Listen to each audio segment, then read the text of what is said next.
going on with game collecting right now. Maybe I'm completely out of the loop. I haven't been like hardcore collecting games for a while now, but a receipt, a single receipt for a video game just sold for more than the cost of a Sony PlayStation 5. And if that doesn't go to show how insane collecting is, I don't know what does. What's going on, guys? Welcome to another episode of Smash JT. And yeah, a receipt for ClayFighter Sculptor's Cut just sold for over $525 USD.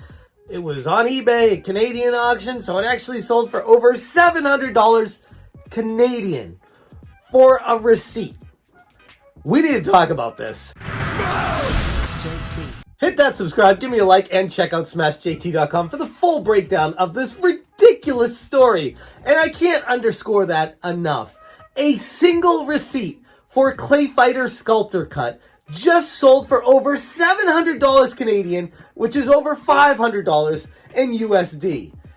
A receipt for, albeit a fairly rare game, a receipt. Not a game, not an instruction manual, not a box, a piece of paper. When it comes to collector's items, the bar keeps getting set higher and higher. This time the pinnacle of rarity is not a mint condition comic book or vintage toy, but a mere register receipt for a video game. Now, albeit a fairly rare one, ClayFighter Sculptor Cut, for those who aren't familiar with it, which I'm sure if you're watching this video, obviously you probably know about it, but if you don't, ClayFighter Sculptor Cut was a game that was exclusive to Blockbuster video rental. So the box for it was really hard to find because typically, I don't even know why they made a box, but a box was made with an instruction manual, and typically they got sent to Blockbuster, they cut the box open, threw it out, and put the game in the rental box and put it on the shelf, and didn't think twice about it. Now looking back, if they were to have saved those, they could have had a retirement fund because they are so hard to get. The game itself is a fighting game. It's ClayFighter. In fact, it's the same exact game as ClayFighter 63 1/3. It's just there's an additional song at the intro that plays when you put the game in. A meteor crash one fateful day to muddle creatures into clay with heroes bent on doing right and twisted foes up for the fight. ClayFighter! And that's really it. There's nothing really special or different, and to be honest, for me, it's a fairly average fighter game. It's nothing really special. And I know that firsthand because I actually used to own it. Like a decade ago. I bought it on eBay for, I think it was something like $200 back then, and I thought it was a lot of money for an N64 game, but I was like, you know what, I want to do this collecting thing, I think it's cool. And then I saw it went from like $220 to like $500 in the span of like a year and a half period, and I sold it because I'm like, it's not going to get much higher than that, and if it does, it's going to take a long time. Fast forward a decade, now the game itself is selling for $1,500 to $2,000 on eBay. And in addition to that, if you want a complete box, game, and instruction manual for this, it sells for over $5,000. Hell, the instruction manual alone sells for $1,000, but we're not even talking about stuff that was in or the packaging of the game. Now we're talking about a receipt that says the name of the game on it. And this receipt sold for $526.47 USD, which is more than the price of a PlayStation 5 or an Xbox Series X. And if you want to talk about rarity and how hard it is to get one of these, sure, there's only a few of these receipts out there in the wild today. So I get it, it's a supply and demand thing. This is something that there were a lot of collectors that wanted to get their hands on it for whatever reason, to get the even more complete set. More than just the game, the instruction manual, the box, all the stuffings inside of it.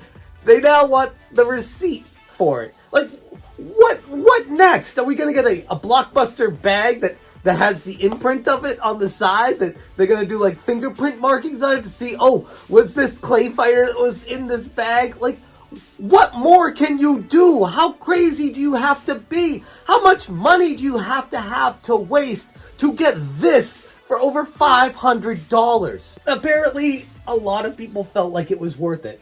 49 bids to be exact. There were a lot of collectors in on this trying to buy it. And from the research that I did, it looks like it's a legitimate sale, which was my first question when I came across this. And like I said, the game is not much different than the counterpart that was sold everywhere. It just has an introduction song. And that's it. There's nothing really different about it. So this is merely a collector's piece. I have something you don't. I don't imagine many people have a sentimental value attachment to a Blockbuster video game that was exclusive to Blockbuster, but who knows? Maybe they did. Maybe it was the only game they rented when they were a kid, and they really have a lot of sentimental attachment to this title specifically for whatever reason and just have to have it. But my goodness, this is getting out of control. The recent eBay auction raises questions about what constitutes value in the world of gaming memorabilia. How much is nostalgia worth? And how rare does an item have to be for it to command such a price? It seems like the gaming community is more than willing to push these boundaries, turning ordinary items into extraordinary collectibles. And I personally, I've seen a lot. Haven't seen anything more ridiculous on eBay in the gaming world sell for a higher price for what it is. This tops everything, specifically that I've seen. Now, that's not a challenge to throw out to you guys to see what's crazier. I'm sure there's crazier stuff. But remember, this is a printed receipt going for over $500. Couple things. It's hard to make these. It's hard to copy them. It's hard to fake them, but you could. And if people see this going for this amount, what's to stop people from getting the tech and creating these receipts and making it look legitimate from back in the day anyways? And how do you verify that? How do you validate it? Compared to a game cartridge, you can unscrew it, you can look at it, you can see the differences, and you can pretty much tell if it's a duplicate or not just based off of that. Instruction manuals are much harder to copy. You need the whole machinery and everything. It's just, you can't really do it unless it's coming from China. And even then, you can tell the differences on them. A box is the same situation. It's really hard to get the box down in any kind of condition where it's definitely a one-for-one and you can't tell the difference. But a receipt is probably the most copyable thing, and it's one of those things that I'd be extremely concerned about as a buyer, wondering if it's legitimate or not. But still, if you're getting scammed on buying a receipt for over $500, at that point you kind of deserve to lose your money. Because what the hell are you doing with it? That's just insane. I guess the main takeaway from this, and you want to look at the silver lining and the bright side of it, is you never know what you have in your attic or your toy boxes or your collections where it might be stored away and stuffed somewhere that you don't ever look at.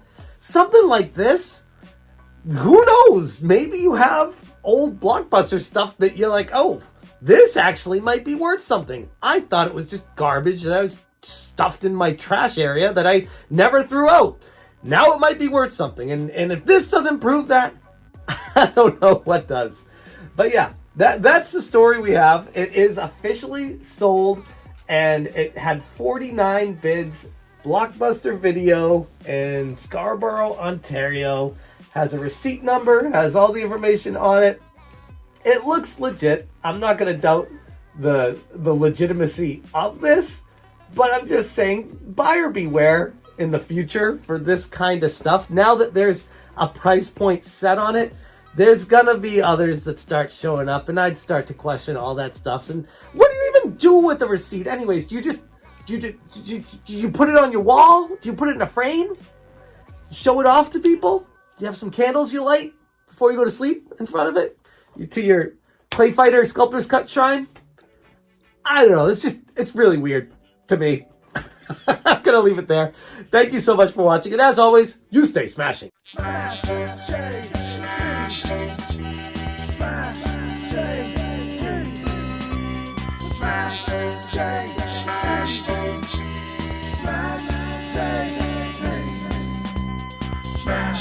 change.